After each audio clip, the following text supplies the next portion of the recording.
ആ ഹോസ്റ്റൽ കെട്ടിടം ഒട്ടും സുരക്ഷിതമല്ല എന്നുള്ളത് ആ കുട്ടികൾ പലതവണ ഗൂഗിൾ രമേശിനെ ഞങ്ങൾ കോട്ടയം പ്രതിനിധിയെ ആവർത്തിച്ച് വിളിച്ച് അറിയിക്കുന്നുണ്ടായിരുന്നു. ഇന്ന് രാവിലെ സംസാരിക്കുമ്പോഴും ഗൂഗിൾ അക്കാര്യം പ്രേക്ഷകരുടെ മുന്നിലേക്ക് എത്തിച്ചതാണ്. ഇപ്പോൾ ഇതാ ചാണ്ടി ഉമ്മൻ MLA ആ ഹോസ്റ്റൽ കെട്ടിടം സന്ദർശിക്കുകയാണ്. പല ദൃശ്യങ്ങളും കാണാനാകുന്നുണ്ട്. കോൺക്രീറ്റ് പാളികൾ അടർന്ന് ഇളകിയ നിലയിലാണ്, ചുമരുകളും അടർന്നിളകിയ നിലയിലാണ്, ശുചിമുറികളും ആ വിധത്തിൽ വളരെ പഴയതാണ്. 60 വർഷം പഴക്കമുള്ള ഒരു കെട്ടിടം തന്നെയാണ്. ഇവിടെ ഇനിയും കുട്ടികൾ താമസിക്കുന്നത് കൂടുതൽ അപകടത്തിന് വഴിയൊരുക്കും എന്നാണ് ഇപ്പോൾ ചാണ്ടി ഉമ്മൻ ലീഡേഴ്സ് മോർണിംഗിൽ ഉൾപ്പെടെ വന്ന് പറയുകയും ചെയ്തത്. ഹലോ മലയാളത്തിൽ സേതുലക്ഷ്മിക്കൊപ്പം. അപ്പോൾ ആശങ്കപ്പെടുത്തുന്ന ഒരു സാഹചര്യം അവിടെ നിലനിൽക്കുന്നു എന്നുള്ളതല്ലേ ഗോകുൽ ഈ ദൃശ്യങ്ങൾ കാണുമ്പോൾ മനസ്സിലാക്കേണ്ടത്? അവർ പറയുന്ന പരാതികളെല്ലാം ശരിയല്ലേ? നമ്മൾ രാവിലെ മുതൽ തന്നെ പറയുന്നതാണ്, ഈ ഹോസ്റ്റൽ കെട്ടിടം അത്രത്തോളം ശോചനീയാവസ്ഥയിലാണ് തുടരുന്നത്. 60 വർഷത്തിലേറെ പഴക്കമുള്ള ഒരു കെട്ടിടമാണ് ഈ ആൺകുട്ടികളുടെ ഹോസ്റ്റലായിട്ട് പ്രവർത്തിക്കുന്നത്. നേരത്തെ മുതൽ തന്നെ, അതായത് ഏകദേശം വർഷങ്ങൾക്ക് മുമ്പ് തന്നെ വിദ്യാർത്ഥികൾ ഇതേ അവസ്ഥ ചൂണ്ടിക്കാട്ടിക്കൊണ്ട് കോളേജ് അധികൃതർക്കൊക്കെ പരാതി നൽകിയിരുന്നതാണ് എന്നാണ് പറയുന്നത്. പക്ഷേ ഒരിക്കൽ പോലും ഇങ്ങോട്ടേക്ക് തിരിച്ചു നോക്കുന്നതിനോ അവയൊക്കെ ശരിയാക്കുന്നതിനോ വേണ്ടിയിട്ടുള്ളൊരു നടപടി ഈ അധികൃതരുടെ ഭാഗത്തുനിന്നും ഉണ്ടാകുന്നില്ല എന്നാണ് വിദ്യാർത്ഥികൾ കുറ്റപ്പെടുത്തുന്നത്. അതിനാൽ ചാണ്ടി ഉമ്മനെ ഇപ്പോൾ അത് നേരിട്ടെത്തി സന്ദർശിച്ചുകൊണ്ട് ആ കാഴ്ചകളൊക്കെ കാണാൻ പോകുമ്പോൾ നമുക്കും അത് കാണാനായിട്ട് സാധിക്കുന്നുണ്ട്. വളരെ അപകടം നിറഞ്ഞ അവസ്ഥയാണ് ഈ കെട്ടിടം പ്രവർത്തിക്കുന്നത്. പല ഭാഗങ്ങളിലും കോൺക്രീറ്റ് ഒക്കെ അകന്നു മാറിയിരിക്കുകയാണ്, കമ്പി തെളിഞ്ഞിരിക്കുന്ന കാഴ്ചകൾ കാണാനായിട്ട് സാധിക്കുന്നുണ്ട്. ഒപ്പം ഈ ശൗചാലയങ്ങളുടെ അവസ്ഥയൊക്കെയാണ് അതീവ ദാരുണമായിരിക്കുന്നത്. എത്രത്തോളം പൊട്ടിയതും അതോടൊപ്പം തന്നെ ഉപയോഗശൂന്യമായിട്ട് കിടക്കുന്ന രീതിയിലൊക്കെയാണ് ഈ ശൗചാലയങ്ങളൊക്കെ ഈ ഹോസ്റ്റലിൽ പ്രവർത്തിക്കുന്നത്.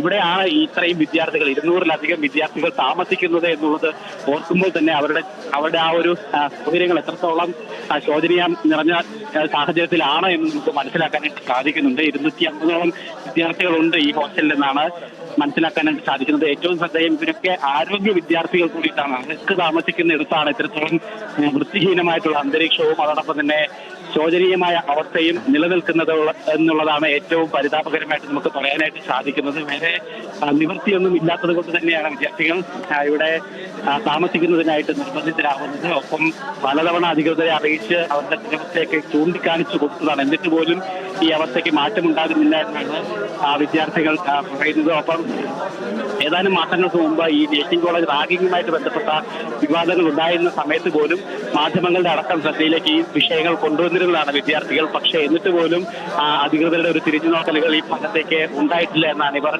കുറ്റപ്പെടുത്തുന്നത്. പല റൂമുകളിലും 4-ലധികം വിദ്യാർത്ഥികളൊക്കെ തന്നെ, അല്ലെങ്കിൽ 4-5 വിദ്യാർത്ഥികൾ ഒരുമിച്ച് താമസിക്കുന്ന മുറികളിൽ പോലും അതിനു വേണ്ടിയിട്ടുള്ള സൗകര്യങ്ങളൊന്നും തന്നെ ഇല്ല. നമുക്കിപ്പോൾ ദൃശ്യങ്ങളിൽ അതൊക്കെ കാണുന്നുണ്ട് എന്നാണ് മനസ്സിലാക്കാനായിട്ട് സാധിക്കുന്നത്. കുട്ടികളൊക്കെ തകർന്ന് ഏത് നിമിഷം വേണമെങ്കിലും നിലംപതിക്കാവുന്ന രീതിയിലാണ്. മേൽക്കൂര പ്രത്യേകിച്ച് ഈ പൊട്ടി ചോർന്നൊലിക്കുന്ന അവസ്ഥയിലാണ് പല മുറികളുടെയും മേൽക്കൂരകൾ നിലനിൽക്കുന്നത്.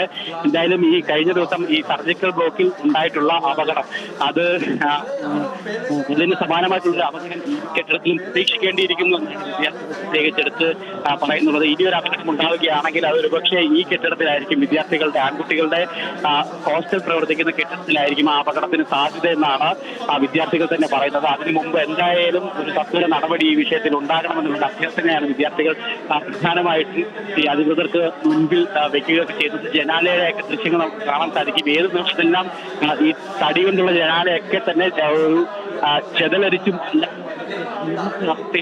ഞാനിവിടെ കാണാനായിട്ട് സാധിക്കുന്നത്. ഇപ്പോൾ നമ്മളിപ്പോൾ ദൃശ്യങ്ങൾ കാണണമെന്നാണ് എനിക്ക് തോന്നുന്നത്.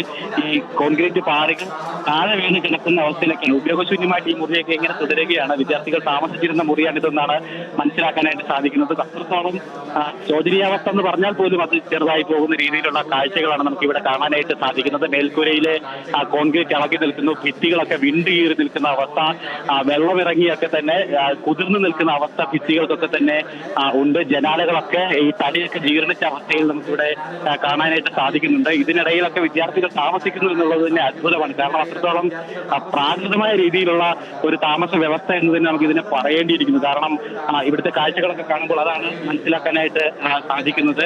എന്തായാലും ഇതിനുള്ളിലൊക്കെ മനുഷ്യജീവികൾ അവസ്ഥയ്ക്ക് ജീവിക്കാൻ സാധിക്കുമെന്നുള്ളത് തന്നെയാണ് നമുക്ക് അത്ഭുതമായിട്ട് തോന്നേണ്ടത്. ഏറ്റവും ശ്രദ്ധേയം ഇവരൊക്കെ മെഡിക്കൽ വിദ്യാർത്ഥികൾ കൂടിയിട്ടാണ്. ആരോഗ്യ അവർക്ക് വേണ്ടി ഒരുക്കിയിരിക്കുന്ന സൗകര്യങ്ങളാണ് ഇതൊക്കെ എന്നുള്ള ഒരുപാട് പ്രശ്നങ്ങൾ അവിടെ ഉണ്ട്. ആ ദൃശ്യങ്ങൾ കാണുമ്പോൾ വ്യക്തമാകുന്നുണ്ട്. ഗൂഗിളിന്റെ ടെലിഫോൺ ലൈൻ ചെറുതായി ബ്രേക്ക് ആവുന്നുണ്ട്. അതുകൊണ്ടാണ് ഞാൻ ഇടപെട്ടത്. അത് വേഗം പരിഹരിക്കാമെന്ന് കരുതുന്നു. ഇപ്പോൾ ചാണ്ടി ഉമ്മൻ അവിടെ സന്ദർശനം നടത്തുകയാണ്. ഒരുപാട് പ്രശ്നങ്ങൾ അവിടെ ഉണ്ട്. സീലിങ്ങുകൾ അടർന്നു വീഴുന്ന പ്രശ്നമുണ്ട്. ഒപ്പം ഭിത്തി പൊളിഞ്ഞിരിക്കുന്ന പ്രശ്നമുണ്ട്. ജനലുകൾ കാലപ്പഴക്കം ചെന്ന് പഴകിയതാണ്.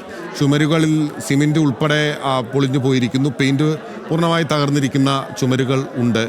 ഒരുപാട് പഴക്കമുള്ളതാണ്. നോക്കൂ, ആ സീലിങ്ങിന്റെ അവസ്ഥയെല്ലാം നോക്കൂ. ഇടതുവശത്തെ സ്ക്രീനിൽ കാണുന്ന ഓക്കെ, നമുക്കത് ഫുൾ വിൻഡോയിൽ കാണാം. ഫാനിനോട് ചേർന്നിട്ടുള്ള ആ സീലിംഗ് എല്ലാം തന്നെ അടർന്ന് താഴേക്ക് വീണ് കഴിഞ്ഞിരിക്കുന്നു. ഇനിയും ഈ കുട്ടികളെ ഇവിടെ തന്നെ താമസിപ്പിക്കണോ എന്നുള്ള കാര്യം സർക്കാർ വളരെ വേഗത്തിൽ തന്നെ ആലോചിക്കേണ്ടതാണ്. മെഡിക്കൽ വിദ്യാഭ്യാസ വകുപ്പ് വളരെ വേഗത്തിൽ ആലോചിക്കുകയും ആ കുട്ടികളെ അവിടെ നിന്ന് റീലൊക്കേറ്റ് ചെയ്യുകയും ചെയ്യേണ്ടതാണ്. അവിടെ പുതിയ സ്വിച്ച് ബോർഡ് ഉൾപ്പെടെ പിടിപ്പിച്ചിരിക്കുന്നത് കാണാം. അപ്പോൾ മെയിൻ്റനൻസ് നടക്കുന്നുണ്ട്.